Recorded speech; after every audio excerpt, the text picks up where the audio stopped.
Good afternoon, everybody, and welcome to today's Leading Lights interview. I'm Ann Francke, the Chief Executive of the Chartered Management Institute, CMI, and every week, or almost every week at this time, we interview leading lights in the field of management and leadership in line with our 75th anniversary. And today I'm delighted that my guest is the former management editor and associate editor of the Financial Times, award-winning author and columnist Andrew Hill, who's recently taken up a new role as senior business writer and consulting editor for FT Live. So I'm delighted to welcome you, Andrew.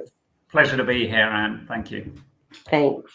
Well, let's get started, Andrew. You have decades of experience reporting on all kinds of management and leadership, and I'm really interested in your take on where we've gotten to. So my first question is around the importance of values, ethics, and culture in management and leadership. Do you think that that's grown over time? Do you think it matters? Or do you think that it's mostly lip service and people are just actually doing, whatever makes them wealthier? I definitely think it matters. I think there's no doubt about that. I think actually having a solid idea of the purpose, your own purpose and the purpose of your organization they're critical tools in taking decisions. They're the way in which you can decide between two courses of action, I think. And once that's embedded and cultivated and constantly reviewed, you can become a better manager. Has it grown in importance? I think it's grown in profile. I was chair of Blueprint for Better Business, a charity working in this spearheading, I would say, this purpose movement until 2020. And I was actually at an event last night with them, and everybody agreed that the role of values and purpose, the need for values and purpose is something that gets talked about a lot. But you're right, there is a lot of lip service paid to this. Plenty of people doing this in superficial ways, thinking that they can just brand themselves with a new mission statement or a new purpose statement, and not allowing this to go more than skin deep. So I think purpose and values are often thought of as being this soft part of management. I've learned both from my work with Blueprint and from writing about this at the FT that it's a very hard-edged thing, hard to get right and hard work to maintain. So anything but soft. It's hard to do. Yeah. But in your view, does it make for better outcomes? Do you get a better business when you have a better purpose and when you have better values? I think you do. I think the research is starting to build here, and this is something that Blueprint and others are working on, that suggests that the outcomes are better. Clearly, there is a lot of tension involved in setting long-term purpose and values statements against short-term need to make a profit, to keep the business running. And in particular, in the most turbulent times, such as we're in at the moment and have been since even before the pandemic, you've got lots of clashing priorities, as always, as a manager.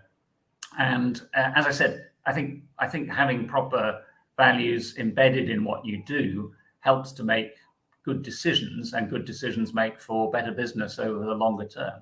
Yeah, no, it's a great point. It becomes kind of a guide and a guiding principle for making decisions, your purpose, right? When it's used well. Well, obviously, you've been very active in monitoring management over time. If you think back to the beginning of when you started to be interested in this and the challenges that managers face, are there any that you think they still face and today? And if so, what are they, and how might managers overcome them? I mean, plenty of things that haven't changed since I started getting interested in this area. I mean, going back before I was the FT's management editor, I've written most of my career about companies and how companies run, and it's been an interest of mine for decades. I mean, I think one of the things that the CMI identified and that I know talked about before, which is still an issue, is the accidental manager, the fact of people being promoted into roles which have management and leadership responsibilities, but without really ever being given any training or even preparation for that. From one day to the next, you know, from Monday, you're going to be running this team, get on with it, here are the targets. That is still an issue in the UK and more widely.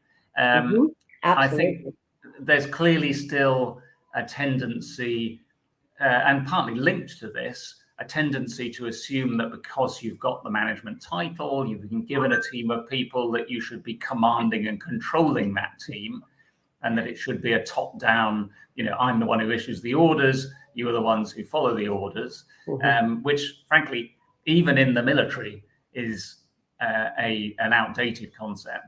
Yeah.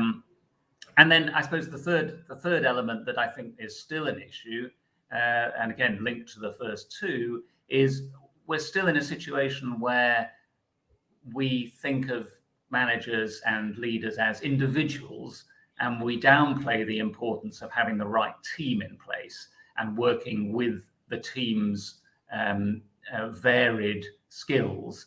And you know, that's been something that's been talked about and written about for more than 30 years, that we should be looking to assemble the right teams. Jim Collins has this concept about getting the right people on the bus before you start the journey.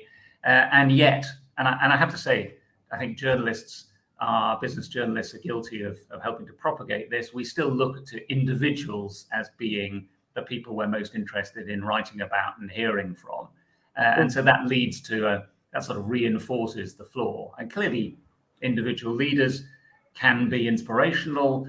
They can get things right and get things wrong, which influence the whole of their teams. That's why it's an important job to be a manager. But if you've got the wrong team and you don't play to the strengths of the team, you're going to fail no matter how great an individual you are, I think. Yeah, no, it's an excellent point. We don't really read much about, you know, great teams. We read a lot about great or sometimes not so great individual leadership. But you know, so you've mentioned the accidental manager, and you've mentioned, you know, people assuming command and control. Those are perennial challenges. It gets to the core of why CMI exists. So if you are a new manager and you don't want to be an accidental manager and you don't want to be the command and control type, or you're being subjected to a command and control manager, what advice would you give? Well, I mean, I think first of all, I think there's a strong strain now of thinking about managers in a role of asking the right questions rather than attempting to come up with all the answers. And I think it feels perilous. I mean, I've been in the situation of being a manager, and of course, to come in on day one and just ask questions feels like weakness, I think, if you're starting that kind of role. But actually, I think whether you're an inexperienced or an experienced manager, asking open-ended questions and drawing out answers from your team is a great way of encouraging them. You're giving them more responsibility. You're learning something at the same time. You're encouraging them to come up with the answers rather than coming to you for everything that they need to know. And I think in that sense, you're learning something about a style of management that's become, you know, very, very popular, the coaching style, the idea that we're coaches rather than commanders, and the need to give people who are on the customer-facing end of the business or the front line of the business the responsibility to take the decisions that are needed, because actually they're the ones who understand what's happening. So the paradox, I think, at the heart of that is that managers are you have to be pretty self-confident as a manager to give up the powers that you automatically have by dint of having the title of manager. And so it's a bit paradoxical in a way. The micromanaging is an easier option to do. I've got these powers, so I can order these people to do the thing that I want them to do. And it requires a sort of great self-confidence to say, actually, I am confident enough to know that my team can handle this without me having to be around. I was talking to somebody last night, actually, who owns the business, founded the business, and she was wondering about whether she could take time off. And so that great paradox of thinking, actually, I've got a great team beneath me. Do I trust them enough to be able to go away and not loom over them for every decision that they're taking? So that takes time to understand that you can do that, and indeed you probably should do that. Yeah, it's a great point. And you mentioned self-confidence. The other thing, of course, that we need to be aware of is, self-awareness, right? The impact of how we lead and manage others on their well-being, right? So there are some studies that show it's the biggest factor on your well-being at work, your relationship with your line manager, and it's the second biggest determinant of your mental health outside of work. Yes. So it has a huge impact. Do you think that, is that a new awareness, or what new challenges do managers face in this current age, in your view? Well, I think we may come to this in a bit more detail later, but certainly the pandemic has made managers recognize what's going on actually literally behind the people that they are managing, because on Zoom calls, they've seen what's been going on in the background. That's become almost a truism of the analysis of how people have managed during the crisis. I think it's raised the fact, and I always like to point out that, a synonym for managing is also coping. And I feel as though, in some respects, some of the uncertainties and crises that we've gone through, it's just a good thing to have got through the day as a manager. And so I think that aspect of coping and helping people to cope has come to the fore as a result of the uncertainty. But clearly, we're not out of this yet, either out of the pandemic, and we are in other areas of uncertainty, everything from, Black Lives Matter and diversity and inclusion, which we'll talk about, through to war in Ukraine, and then the looming climate emergency, not to mention inflation, inequality, poverty. These are all things that are affecting the people who are in your team if you're a manager. And so I think, some of those skills that have been learnt or have become to be appreciated more during the pandemic are still going to be vital as we go into this, what seems to me to be a pretty unprecedented era of greater uncertainty. Absolutely, and we'll touch on all of those themes that you raised a bit later. But you mentioned the pace of change and the degree of uncertainty. It's probably never been greater. In fact, someone said, and it's a great quote, the pace of change will never be as slow as it is today. Right. So how do organizations find that right balance between, embracing the change and adapting to the change and keeping continuity, so that they have, in essence, a constant that can perhaps guide them? Well, part of this goes back to what we talked about at the beginning. It goes back to purpose and values, and making sure those are established and cultivated and kept up to date. I think I like the idea. Actually, it came out in a book that I reviewed a few years ago called Strategic Transformation, which looks like a rather dry volume, but actually has lots of interesting case studies about successful UK companies in their prime, like Tesco in its prime, Cadbury in its prime, and it compares them with ones that weren't as successful at that particular moment in history, and goes back into the minutes of board meetings and so on to work out what they were doing right.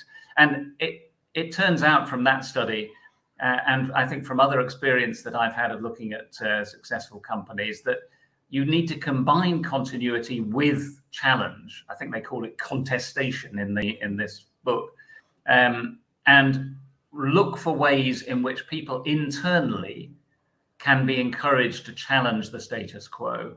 Because as soon as you rest on your laurels, you're likely to be overtaken by competition or just stagnate in the things that you're doing.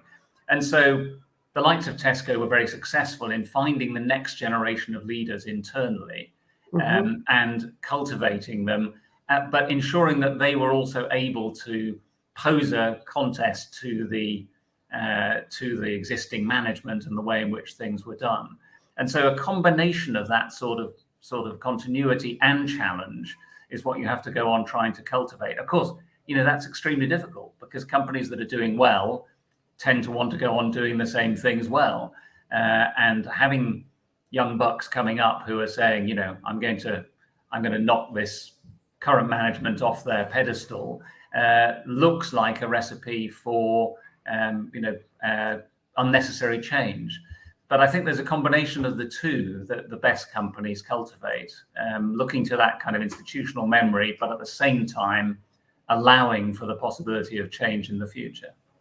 Yeah, and it is important. I mean, since you mentioned Tesco, it is important that we do also not become complacent when we have had sustained success, because of course they famously drilled such target obsession into their managers that they became very fearful of admitting that they hadn't met the target, so they fiddled the books instead, right? Because rather than face the wrath of senior management for missing the target. So and the strength in that was a very target orientated culture, but the weakness in that was the supremacy of targets over ethical, value-based human decisions at a certain point, right? Yes. So it's a constant challenge, isn't it? But I want to go back to what you mentioned, which is the increasing conversation around diversity and inclusion. There's gender, there's race, two of those still very prevalent. And yet, what's your view over time? Do you think people think that we've been there, done that, addressed that issue? Or do you think, the facts I know you're aware of would suggest we still have some way to go? How do managers and leaders avoid thinking that, we've ticked that box? How do we get people really engaged, everybody, not just the groups that are marginalized, in creating greater diversity, which, as you said at the beginning, is so important for better outcomes? Well, I think one thing is to step back and say, we're still in a situation where if you present the widest, if you search in the widest possible pool for the people that you want to carry the business forward, to your last question, the ones who are going to challenge the status quo, and provide the right combination of challenge to the continuity, or challenge, balance of challenge and continuity, you want to have the widest possible pool of candidates. And, so it's clear that even if we had reached parity on gender and the right balance on ethnicity and all the other vitally important and not yet attained targets had been reached, we would still want, as managers, to be searching for people in the widest possible number of places. So I think reminding ourselves as managers that is still the goal, irrespective of the numbers, actually, is vital. And I think in lots of cases, I took a look last year a little bit at the financial services industry and talked to some people about where they were looking for talent. And it was pointed out to me by people in finance that, for example, for finding more Black employees who would rise to the top, searching in the regular universities and business schools was not the place. You were going to have to look for other organizations at grassroots level that were cultivating leaders from the Black community. And frankly, the banks who sit around me in the city are not doing that yet. Yeah. So there is a sort of maintaining that element of, we're still searching, I think, is a good way of maintaining the purpose. And then, of course, internally, I think there is going to be a challenge, and possibly already is, of some people, those who conform to the privileged class that rose to the top historically, thinking we're being somehow disadvantaged But I mean, we've got a few decades to go before you can say, we can now rest on our laurels and say this is done. Yeah, no, it's very true. But you're right that the backlash is also true. Or, what we've certainly found is a lot of managers say that, of course, my organization promotes women, or of course, my organization gives chances to ethnic minorities. But then when you ask them, what concretely have you done, or what concretely is your company doing, suddenly they don't know. And so there is that, knowledge doing gap when it comes to speaking about this. And one of the things there's two things I wanted to ask about. The first is, one thing that does emerge is so many managers feel uncomfortable, talking about race, for example, or disability, or, some factors that are to do with age and gender, like menopause. How can we get more managers more comfortable in, I suppose, not just talking about these things, but actually looking at their own behavior and that of their colleagues and changing it when it's not right?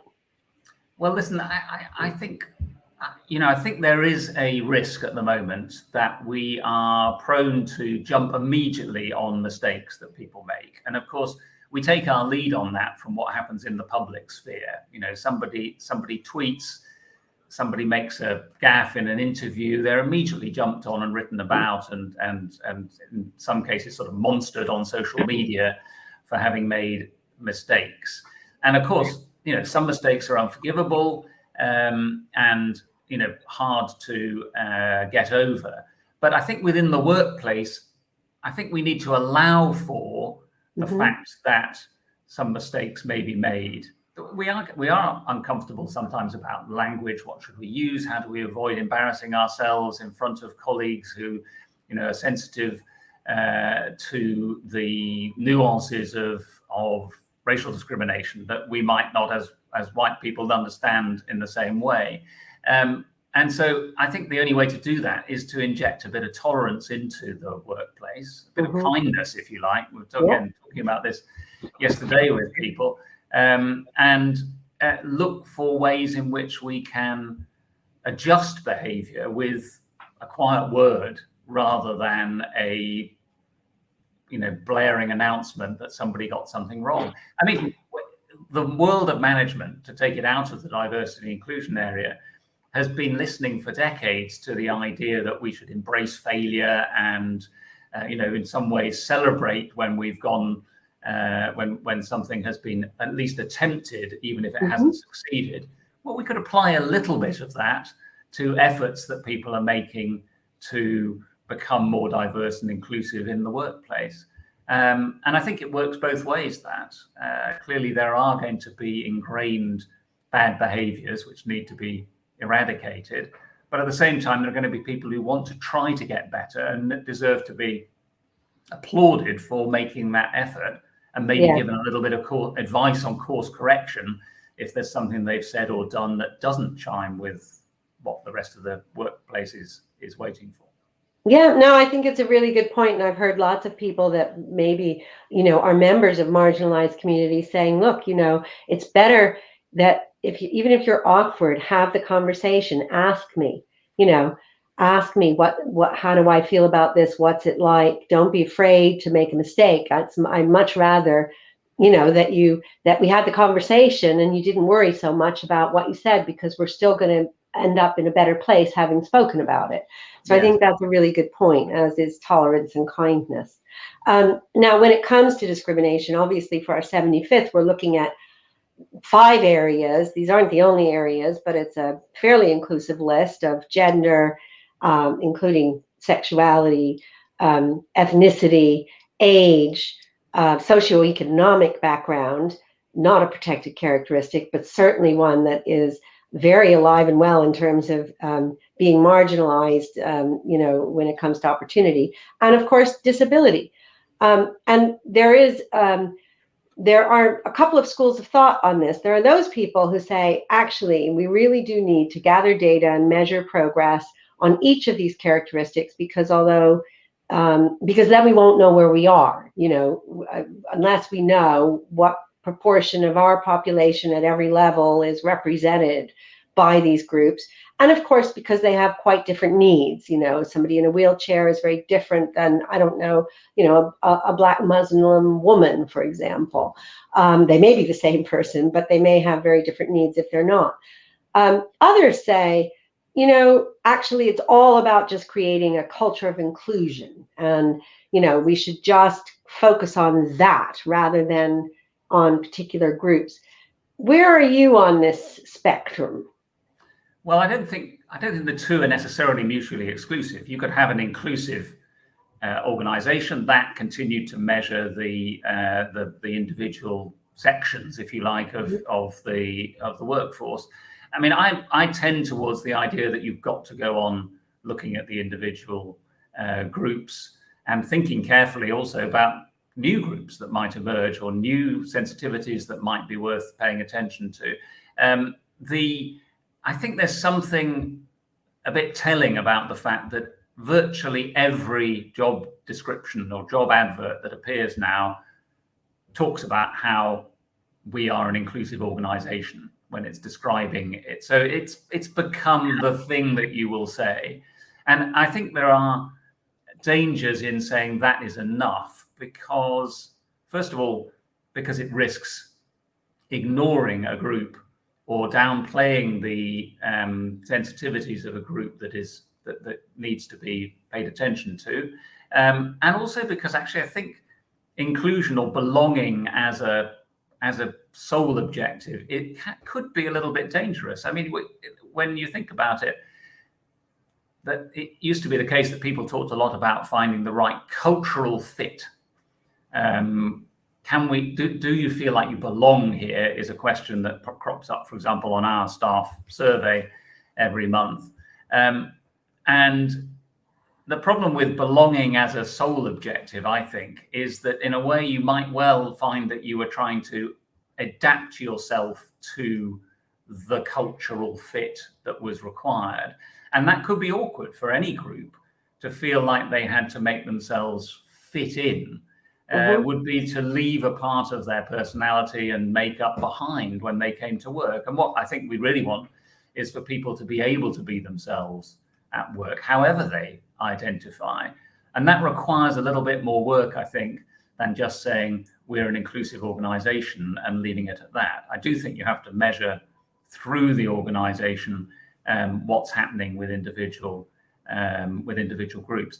Now, of course, I remember the very first time I heard the expression intersectionality at a conference in New York which I'd gone to talk mainly about gender diversity. And I know that my first reaction was these poor HR people, big groups who've just got their heads around gender as a thing that they need. And now they're going to have to think about, am I identifying the right groups within that wider group? Where's the crossover? What priority should I be giving, in your example, to the Muslim part of the Black Muslim woman? Yeah. Why doesn't she fall into my gender packet here that I've spent decades trying to evolve? So it's not easy. And a bit back to the purpose point, these are not easy things to do. I think inclusiveness as the sole objective is the easy way to go, and everyone should have that as part of their portfolio. But I think you've got to work hard to make sure that the individual groups are catered to as well. Yeah, and if we believe that these are business building initiatives, and the data would suggest that they are, then like with any business building initiative, you do have to measure your progress against it, right? Because you can't just say, oh, well, we're doing that cost cutting program and it's fine, but we don't know where we are on it, or we're doing that new product launch, it's fine, but we have no idea what the sales are and what the profits are. You would never do that with most business initiatives. Right. So if inclusion and diversity is a business initiative, and many believe, as we do at CMI, it is, then you should have data around it. But your point on belonging is good. It isn't, that can result in and has in some fairly cult-like cultures that often don't do the exact opposite. I'm thinking of some of the WeWorks or the the Ubers or others that have fallen afoul of creating good cultures. But equally, it's about the point you made about being able to be yourself, right? So being yourself and not masking your identity to fit in. I think that's probably a really important point. Well, and there are some, increasingly there's some technology that comes to the rescue. So, for example, when we're doing job adverts, you mentioned everybody says, oh, we're an inclusive organization, which can be like wallpaper, because what does it mean really? But there are apps that will scrutinize the language in your job adverts to point out places where you're injecting bias. There are technologies that will look at your promotion records. Who are you shortlisting? Who are you appointing? Are you biasing to only appointing certain people that are perhaps have backgrounds like you? Or are you being, having diverse shortlists and making diverse promotional decisions? Do you think that technology, along with getting data and getting better reporting, can really accelerate progress in this area, or are you sort of a skeptic? No, I think it can. I mean, I think there are some dangers. I mean, obviously, there are dangers in applying the algorithm without any attempt to look for the nuance or the common sense aspect of aspects, particularly in hiring. Well-documented examples of, I think, Amazon producing an algorithm for hiring based on its prior hiring and discovering that it was hiring, because it had mainly hired men in the past, it was suddenly excluding women or those who presented with evidence that they played for women's football teams or been in women's clubs at university. They were being excluded by the algorithm. So I think needs to be aware of that when collecting the data and analyzing the data. But I do think it's obviously important, back to the point about looking at individual sections and groups within the workforce, to know exactly how they are being treated. I think this is tricky in smaller companies. I mean, I'm conscious that in a way, when I write and think about some of these issues, I'm often thinking about large organizations with many employees, huge data sets that they can analyze, and indeed the people and the HR departments and other departments that can do the analysis. I think it's trickier when you get down to small and medium-sized enterprises, where you've got smaller teams and less of a track record and fewer people to go on. And so I don't have an answer to that, but I suspect the algorithm might not be sufficient to, or maybe may turn out to have too much noise in it at that point to be useful. We do something, we at the FT have, just in our own area, for example, we're part of this media initiative called the 50/50 Challenge, where we're trying to, over time, balance the number of women and men who are quoted and used as sources in published material. And that's being monitored on a team-by-team basis. Obviously, it's arguably more difficult to reach 50/50 in areas which are male-dominated. I don't know, energy coverage, for example, may historically have been male-dominated and therefore harder to find the sources. And we still want to find the best sources. But it's a challenge. It's a way of persuading us to hold ourselves to account. And even if the improvement is not towards the 50%, to be able to monitor where we've improved or where we're stagnating on that kind of objective. And that's just a small example of a slightly more anecdotal way or qualitative way of measuring evolution towards a more diverse presentation to the world of the work we're doing. And others in other industries will have different examples of ways in which you can do this without necessarily having to apply a kind of big data. So there are some small data solutions one can look at for this. And my feeling is, if we're talking about evidence, then the evidence that comes from not necessarily anecdote, but certainly from qualitative interviewing. I'm a great believer in the exit interview as a way of saying to people, as you were leaving, what did you feel? worked and didn't work. What are the real reasons? They have flaws like anything. You may not want to say everything that you hated about the role that you're leaving because you may want to return to the organization later. But, I think it's a way of at least checking your biases and working out whether you've made mistakes, particularly for a particular socioeconomic or ethnic group that you might not be representing fully. Yeah, no, you're right. And it goes back to that listening point. If we listen to how people are feeling and pick up on the examples that perhaps made them feel like they didn't belong, or they couldn't be themselves, or that they were being discriminated against, however subtly, we can learn a lot from that. Because it is those examples that bring alive that human experience and makes us learn what we need to do differently. Yes. So we talked a lot about what COVID has impacted management. You've mentioned, and I know you've written about this, that in your view, you've seen the rise of the 4 C's. But there is a risk, and I want to ask you about hybrid working, because there is a risk, and some of CMI's research suggests this, and I know I've read material in the FT and other publications that also suggests it, that with the must go back to office drive, that we actually risk, if we take that too far and we just restore factory settings, we're going to end up even more, with even greater emphasis on mostly white, mostly senior, mostly male managers returning to the office. There is some research that suggests that those, that women, that minorities, that those with disabilities actually prefer more home working than office working and are benefiting more from that. Right. What's your view on the hybrid question? And then more broadly, what leadership lessons do you feel that we've actually learned from this pandemic? Right. Well, I think the hybrid question, we're still in the experimental phase. I think if we assume that whatever we're doing now here at the FT, I think there are more people in the office. I've noticed I've just taken a few weeks off.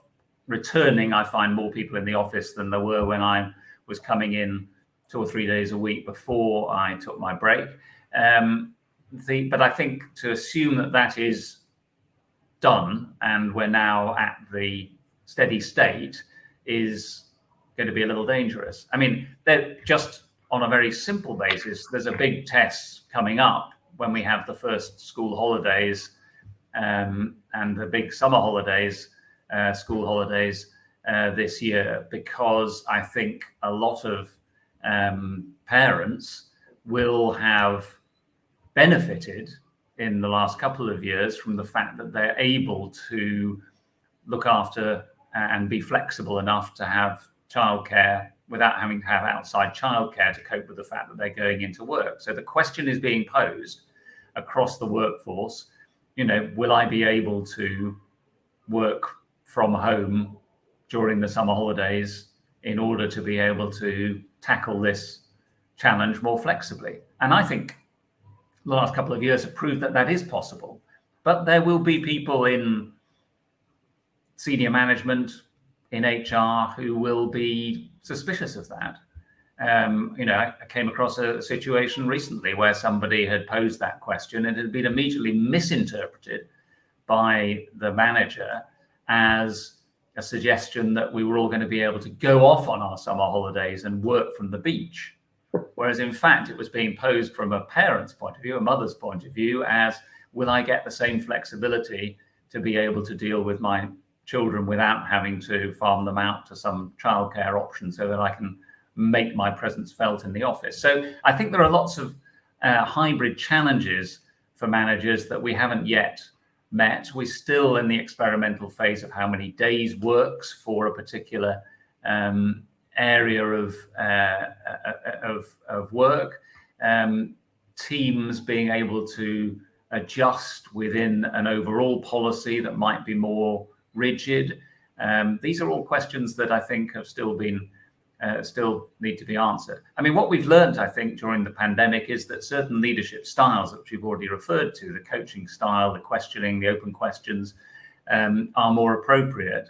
And that the micromanagers, the ones who, the presenteists, who felt that their team needed to be within a line of sight in order to be under their command, they floundered because they found that their work was being done flexibly, successfully, without them having to intervene. And that's led to a number of people asking me over recent weeks, are managers really necessary? Have we learned something over lockdowns that allows senior leadership to kind of leapfrog over the much maligned middle managers and go direct to the workforce to transmit or broadcast their own thoughts, or indeed to hear the thoughts of others? And of course, that has happened. But I think we've also learned that there are ways in which the middle management layer has proved to be valuable in making mediating that direct contact. And obviously, as we've already referred to, helping out with the coping aspect of the pandemic. So I'm hoping people have learned something from that experience. I'm a little disconcerted by the sort of the snap back to the norm, which I'm not sure is part of me. Last night, walking through the city at rush hour and seeing the number of people streaming down the pavements, thought maybe we've missed an opportunity here if people are thinking I must get back into the office. But I still think we're in a state of flux. As Linda Grattan says, we haven't yet frozen back. We've thawed, and we haven't yet frozen back into something that is going to be the sort of permanent way of working. Yeah, no, the phrase I like to use, and it wasn't mine, it was an NHS leader who said the worst thing we could do is restore factory settings. And I think that's true, right? If we haven't learned anything about giving people flexibility, empowering them, actually giving employees, whether they're managers or not, a greater say as to when and how they work and fit it around their life. Actually the fact that so many businesses have had record results and we have seen this brief uptick in productivity, it should, even for the most hard-nosed, results-oriented folks among us, we should actually admit that this new, more arguably employee-centric way of working has benefits and is certainly befitting of the 21st century, where we have the technology to do it. Yeah. Do you think governments have, what about, the importance of management for governments, perhaps in dealing with the COVID crisis? Do you think they've come to realize it's perhaps an important aspect of what they do? Well, I mean, certainly on the work from home and flexible working side, we're seeing evidence that this government hasn't really understood the importance of flexibility when it comes to ordering the civil service back to their desks. But on the wider point about management, I mean, I think, yes, to some degree, the much vaunted and genuine success of the vaccine task force, which was put in the hands of an expert manager, Kate Bingham, to run that task force and to take the kind of decisions that were needed of sort of bold leadership, but then to push through that strategy as a management challenge with everything from supply chain to contracts and the distribution of vaccines.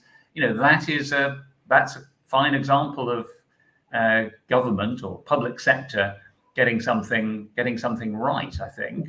Whether they've acknowledged that who helped to do that. I mean, the NHS is a good example, constantly berated for failures of management, sometimes rightly, as in the case of the Shrewsbury Maternity Hospital scandal that we saw recently, because when managers aren't around, things do go wrong. But very rarely do we hear how managers have worked with doctors under huge pressure to alleviate the pressure, to make sure they have the things that they need. I mean, I spoke to a friend of mine who's a senior doctor at the height of the crisis, and he said he was really felt that he was appreciating the value of NHS managers even more than usual in the height of the crisis, because otherwise you can't just get the central job done. Yeah, no, it's a great point. Our apprentice of the year at CMI is actually themselves a doctor. He's a doctor at Royal Berkshire Hospital, and he did a chartered management degree apprenticeship, and he learned as a result of that how to expedite the process for getting long COVID patients pain relief. And he led that as a manager. So he definitely appreciated the impact that good management can have. And you're right, we often don't appreciate that as much as we should. Right. So sponsorship is, obviously sponsorship, mentorship, very important for many successful CEOs. We often say women are over mentored, under sponsored. I know you've gotten involved in some mentoring and have some thoughts on the importance of sponsorship in your own personal career, but also more broadly in those leaders you've spoken with.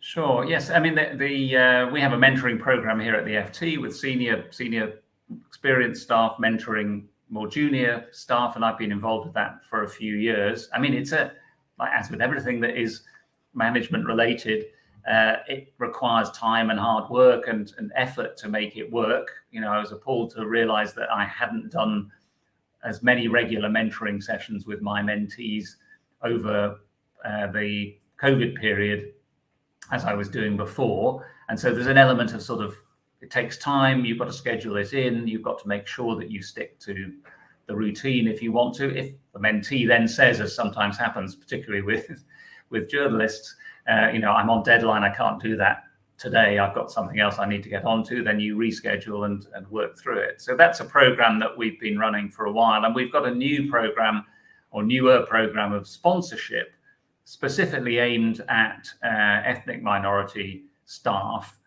which I've been involved with. I mean, sponsorship is something that I've always felt is I wouldn't say it's an easy win, but it is something, as soon as you learn about it, that you can instantly do as an individual. You don't need to have a sponsorship program, although it's great to have that framework that helps train you and deal with any questions that you might have. But I've always felt that knowing about sponsorship allows you to immediately go out and do that and find somebody that you can sponsor. And so it seems to me it actually, obviously, it knits together both this question and the one about diversity and inclusion, the way that we're doing it. But this is a pilot program that I suspect we might well decide can be extended to the wider workforce. It's a challenging way of thinking because, as you know, unlike mentoring, it requires a responsibility on the part of the sponsee and the sponsor. If you're going to sponsor somebody properly, you better be sure that the person you're sponsoring is doing their bit, because otherwise you're going to be left hanging out to dry in whatever meeting you're at where you have to speak up for the person you're sponsoring. So absolutely, it has but I think it has a much wider value that various. I was introduced to it a bit by Sylvia Ann Hewlett, who's written about sponsorship, particularly in the US. And as I say, it's always struck me as being one of the most effective ways in which one can act now to bring talented people through the organization. Yeah, and to make a difference, right? Because as you say, you're advocating, you're giving opportunity, right? And that's how people get ahead. Right. We're going to take questions in a moment. If you have a question for Andrew, please put it into the chat. We'll take as many as we can. But first, just to end our discussion, Andrew, a couple of big questions for you. What does a better, fairer society look like for you? And what's your one summation, if you like, on the impact that managers can make every day? So 2 big questions to end, and then we'll take questions from our audience.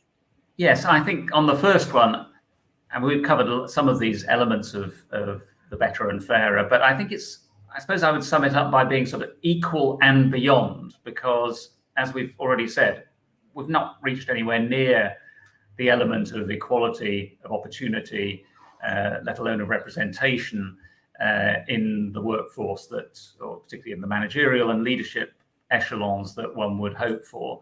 And as we've also hinted, that there is going to be some pushback from those who traditionally got those jobs, who think they're somehow being deprived. So the beyond part of this better and fairer society, I think, is people realizing that actually the pie has grown, the ability to realize the opportunity has grown as a result of efforts, and it's not a zero-sum discussion. Somebody's lost out because somebody, obviously, in individual jobs, only one person usually can be CEO, but overall, creating greater opportunity for more ideas and more diversity, and obviously creating, I think, opportunities for managers, because we haven't touched on this, but clearly it's much more difficult to manage a diverse team than it is to manage a homogeneous team.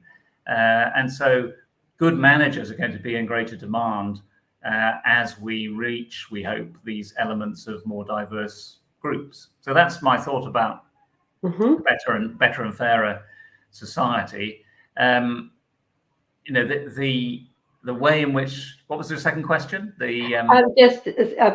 Your if you like, call to action or cri de coeur from the impact that managers can make every day, what you would like to see them do.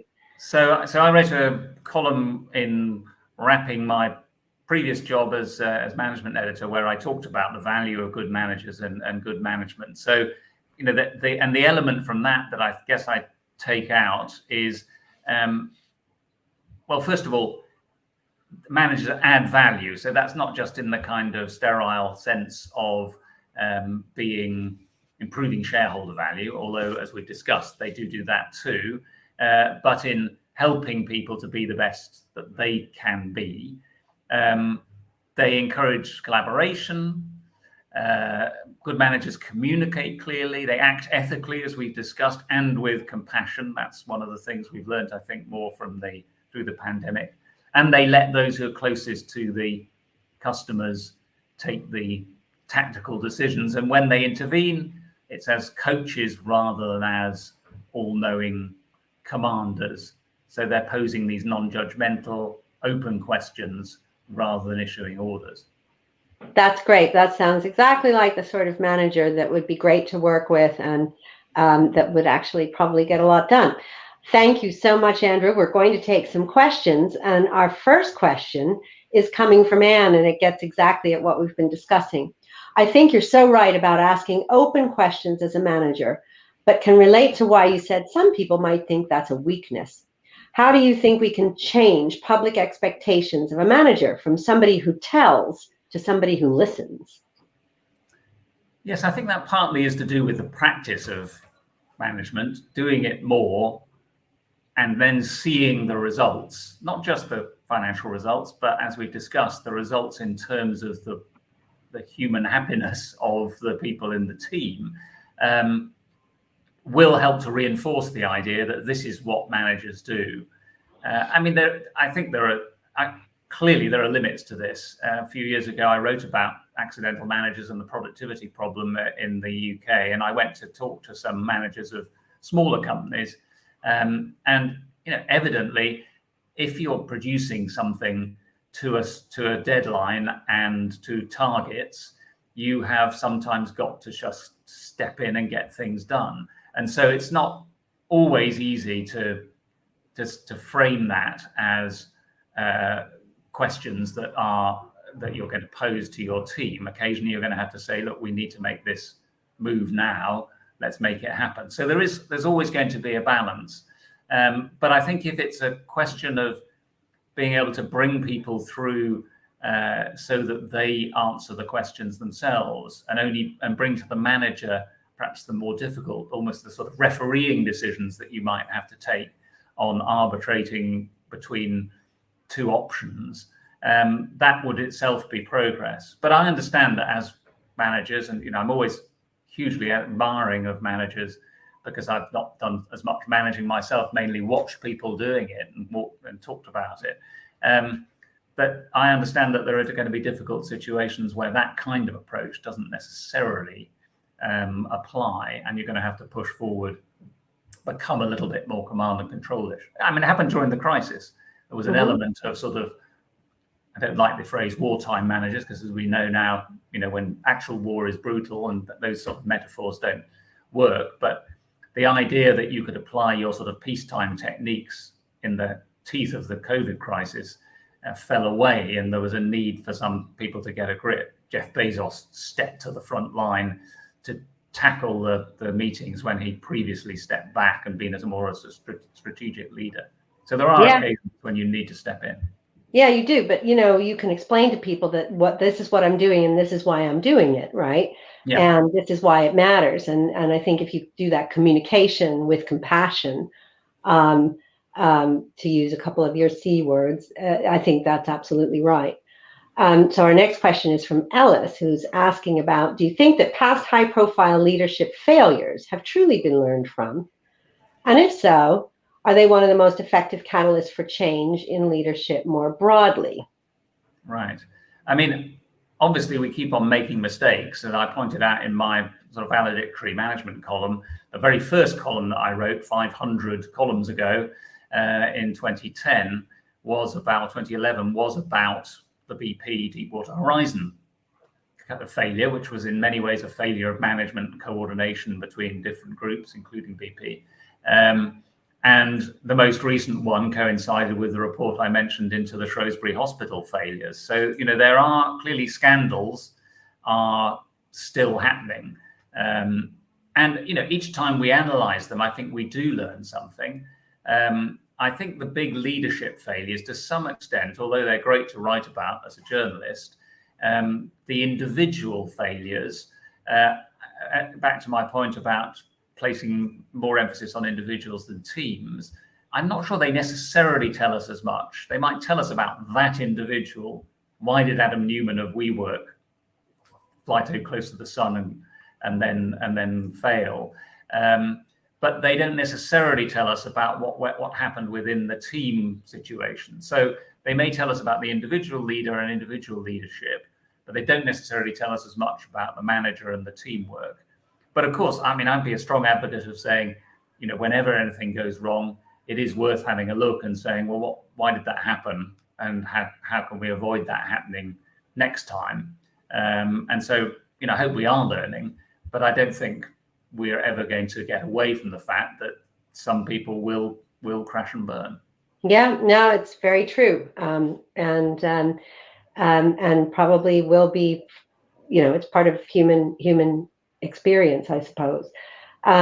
Next question is from Azar. Great point about the pace of change never being as slow as it is today. Do you think that this is increasingly accepted by people?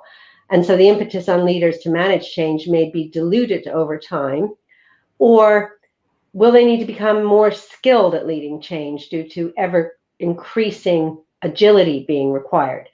That's interesting in the context of an article in the FT I read about German CEOs being too resistant to change, and the structure inhibiting them. That's just one example I know I read in the FT, but it's a good question. What do you think? Well, I'm interested in the idea that in the case of these sorts of crises that we're talking about, particularly, I suppose, climate emergency being one, that the traditional way of leadership adapting is going to be too conservative, too slow moving. I wrote last year about incentives in pay packets for CEOs that are linking to the climate targets of the organization. And the general view from the experts I consulted about it was this was all fine. I mean, assuming that you could even measure some of the things that they're trying to aim for, but that actually it would only lead to incremental change. The bolder change has to come from taking bolder decisions. And certainly in the public limited company, listed company area, that's maybe not built into the system. The leaders tend to fit a template and then move within that template. Go too far ahead of that and you get sacked. So I think there is an element of ever accelerating change, but if you go back in history, and I'm talking about going back 150 years, not just 10 years, you'll find that that's been something that managers have complained about, right from the start. I was interested in looking back at some of the things that happened when the telegraph came in. And so suddenly you could get an instant message essentially from around the world. And it was a cause of great stress to managers of the time of the late 19th century, that they were suddenly going to be ordered to do stuff and have to do stuff at a greater pace. A lot of them had what we would now call burnout, went off to the Riviera to recover. So there is nothing new under the sun here. I mean, I think this is just the steady state of management, is that things change, and accelerating change is the kind of way in which most managers will have to tackle things. So whether that leads to the impetus being diluted, I think actually just the fact of life for managers is that they are going to be dealing with change for their entire careers. Yeah. And they're going to need to adapt to that. Yeah, so something we all need to get used to and not fear. So last question, it's a great question from Shirley. What's the most interesting story you've covered that is related to leadership, and why? Well, I can't say that very few of us could claim to have broken the story, but I did cover the story of Enron's collapse in 2001. And that was clearly great failures of leadership. In one of the books written by somebody who did actually break the story, Bethany McLean, the title was The Smartest Guys in the Room. And that was how the Enron leaders thought of themselves. And to the earlier question about scandals, there are lessons. Every time a 10th or a 20th anniversary comes up, I get to write a column about Enron, reminding people that we haven't learned as much from some of those leadership failures as we thought. And among the most interesting things there, which I think is worth perhaps leaving people with, was the fact that the board, in the case of Enron, was sort of walked gradually towards the edge of this scandal and then over the line into an unethical decision that led to disaster. And that has stuck with me since then, that it's often the case that we become accustomed to a way of doing things. And then the one step that takes you over the ethical line into the dark side then becomes too easy to make. You are acclimatized to a way of doing things. And I think, going right back to the first question about ethics and values, it's worth bearing in mind that it's often not black and white, but grey in which you're operating when these dangerous things happen. And that's a lesson that I picked up from the fascinating tale of Enron that I wrote about. Excellent, and one well worth remembering. Andrew, as ever, a real pleasure to speak with you. So insightful and knowledgeable. I know everyone's enjoyed it. And if you've enjoyed this discussion and you're not a member of CMI, you can find out more about how to join us in the chat. So Andrew, great. Best of luck in your new role. And I'll look forward to seeing you again in the future and reading your outputs as senior business writer. And seeing you at conferences as well in your FT Live incarnation. Thank you, and thank you for joining us, everybody. Thank you, Anne. It's been a pleasure.